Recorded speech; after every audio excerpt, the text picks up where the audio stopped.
January 6th was a disgrace. American citizens attacked their own government. They used terrorism to try to stop a specific piece of domestic business they did not like. Fellow Americans beat and bloodied our own police. They stormed the Senate floor. They tried to hunt down the Speaker of the House. They built a gallows and chanted about murdering the Vice President. They did this because they'd been fed wild falsehoods by the most powerful man on earth. Because he was angry he'd lost an election. Former President Trump's actions preceded the riot were a disgraceful dereliction of duty. The House accused the former president of, quote, incitement. That is a specific term from the criminal law. Let me just put that aside for a moment and reiterate something I said weeks ago. There's no question, none, that President Trump is practically and morally responsible for provoking the events of the day. No question about it. The people who stormed this building believed they were acting on the wishes and instructions of their president. And having that belief was a foreseeable consequence of the growing crescendo of false statements, conspiracy theories, and reckless hyperbole, which the defeated president kept shouting into the largest megaphone on planet Earth. The issue is not only the president's intemperate language on January 6th. It is not just his endorsement of remarks in which an associate urged, quote, trial by combat. It was also the entire manufactured atmosphere of looming catastrophe, the increasingly wild myths about a reverse landslide election that was somehow being stolen, some secret coup by our now president. Now, I defended the president's right to bring any complaints to our legal system. The legal system spoke. The Electoral College spoke. As I stood up and said clearly at that time, the election was settled. It was over. But that just really opened a new chapter of even wilder, and more unfounded claims. The leader of the free world cannot spend weeks thundering that shadowy forces are stealing our country and then feign surprise when people believe him and do reckless things. Now, sadly, many politicians sometimes make overheated comments or use metaphors. We saw that unhinged listeners might take literally, but that was different. That's different from what we saw. This was an intensifying crescendo of conspiracy theories orchestrated by an outgoing president who seemed determined to either overturn the voters' decision or else torch our institutions on the way out. The unconscionable behavior did not end when the violence actually began. Whatever our ex-president claims he thought might happen that day, whatever reaction he says he meant to produce, by that afternoon, We know he was watching the same live television as the rest of us. A mob was assaulting the Capitol in his name.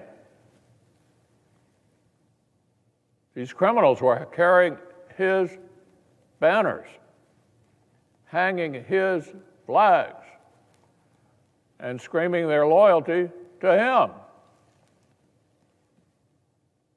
It was obvious that only President Trump could end this. He was the only one who could. Former aides publicly begged him to do so. Loyal allies frantically called the administration. The president did not act swiftly. He did not do his job. He didn't take steps so federal law could be faithfully executed and order restored. No. Instead, according to public reports, he watched television happily, as the chaos unfolded. He kept pressing his scheme to overturn the election. Now, even after it was clear to any reasonable observer that Vice President Pence was in serious danger, even as the mob, carrying Trump banners, was beating cops and breaching perimeters,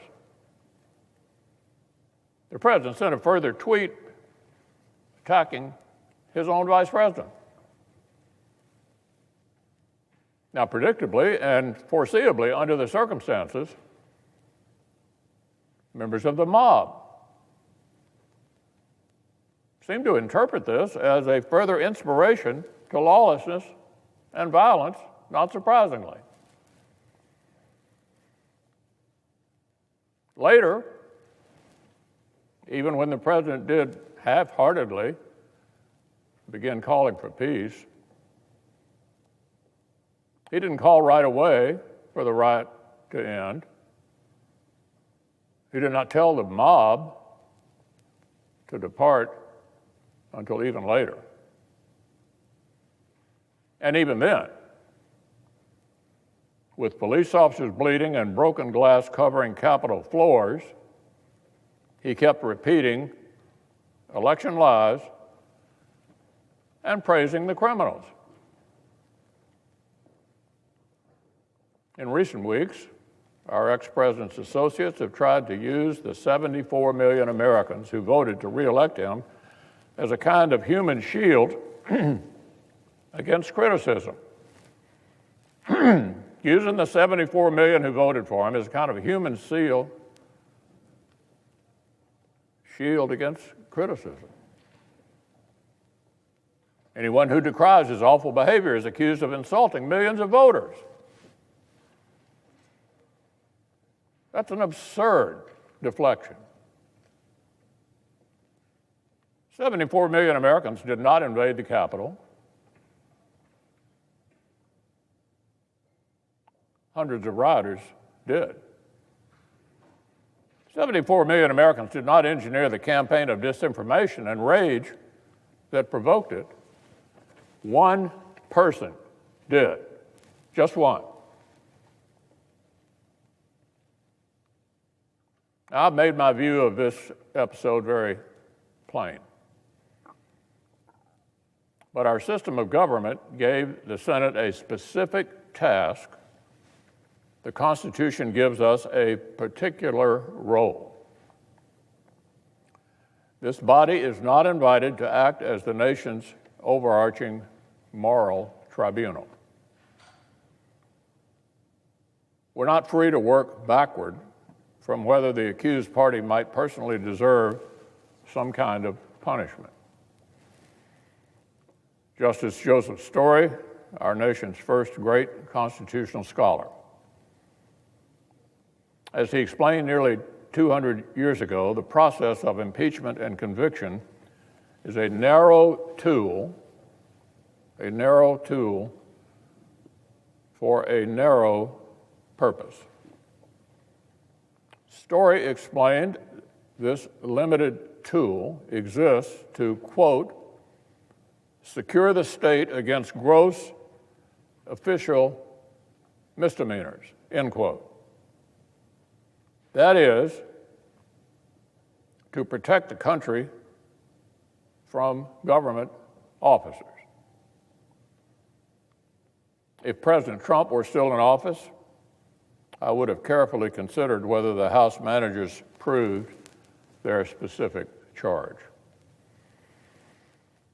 By the strict criminal standard, the president's speech probably was not incitement. However, in the context of impeachment, the Senate might have decided this was acceptable shorthand for the reckless actions that preceded the riot. But in this case, the question is moot because former President Trump is constitutionally not eligible for conviction. Now, this is a close question, no doubt. Donald Trump was the president when the House voted, though not when the House chose to deliver the papers. Brilliant scholars argue both sides of this jurisdictional question. The text is legitimately ambiguous. I respect my colleagues who've reached either conclusion. But after intense reflection, I believe the best constitutional reading shows that Article 2, Section 4 exhausts the set of persons who can legitimately be impeached, tried, or convicted.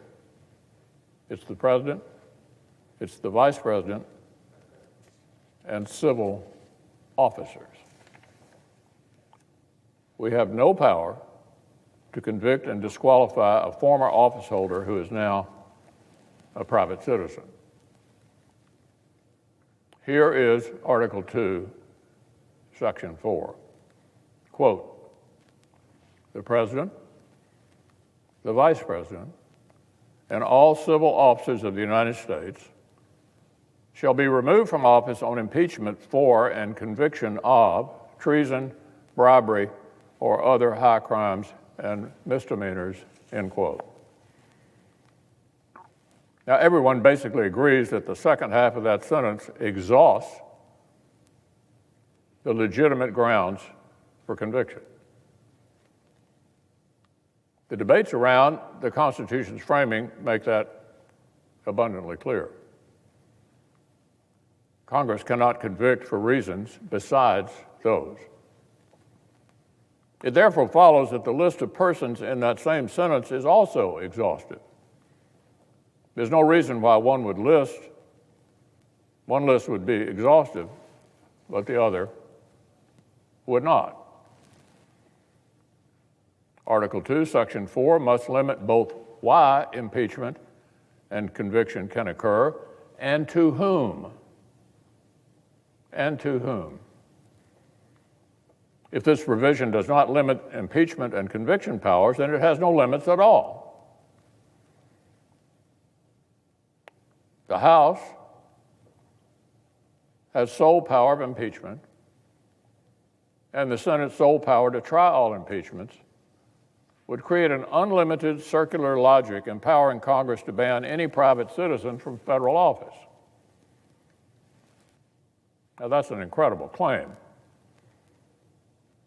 But it's the argument that the House managers seem to be making. One manager said the House and Senate have, quote, absolute, unqualified jurisdictional power, end quote. Well, that was very honest, because there is no limiting principle in the constitutional text that would empower the Senate to convict former officers that would not also let them convict and disqualify any private citizen. An absurd end result to which no one subscribes. Article 2, Section 4 must have force. It tells us the President, the Vice President, and civil officers may be impeached and convicted. Donald Trump's no longer the President. Likewise, the provision states that officers subject to impeachment and conviction shall be removed from office if convicted. Shall be removed from office if convicted. As Justice Story explained, the Senate, upon conviction, is bound in all cases to enter a judgment of removal from office. Removal is mandatory upon conviction. Clearly, he explained, that mandatory sentence cannot be applied to someone who's left office. The entire process revolves around removal. If removal becomes impossible, conviction becomes insensible. In one light, it certainly does seem counterintuitive that an office holder can elude Senate conviction by resignation or expiration of term, an argument we heard made by the managers. But this underscores that impeachment was never meant to be the final forum for American justice. Never meant to be the final forum for American justice. Impeachment, conviction, and removal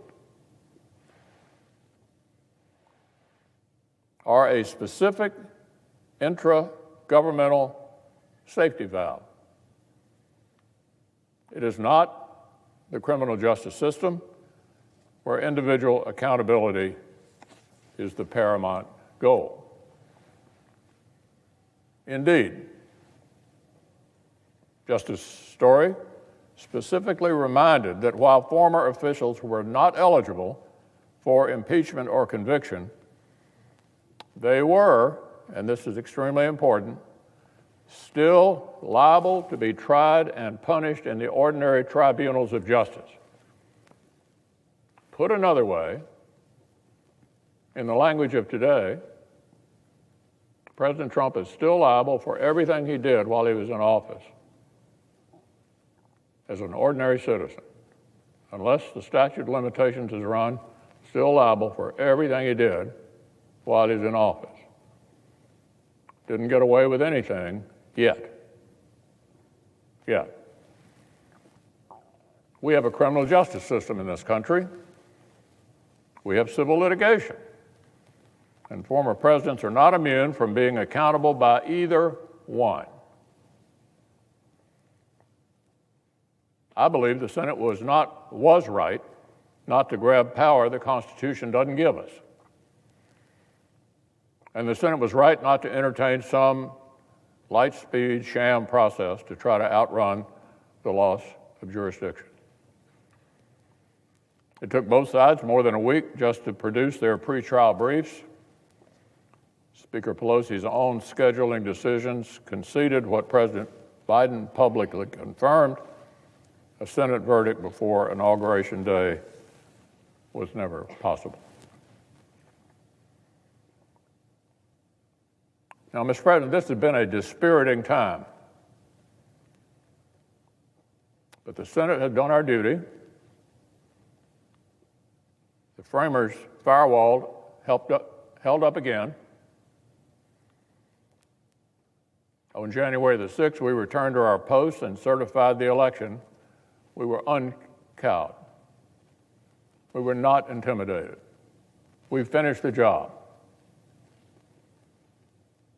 And since then, we resisted the clamor to defy our own constitutional guardrails in hot pursuit of a particular outcome. We refused to continue a cycle of recklessness by straining our own constitutional boundaries in response. The Senate's decision today does not condone anything that happened on or before that terrible day. It simply shows that senators did what the former president failed to do. We put our constitutional duty first.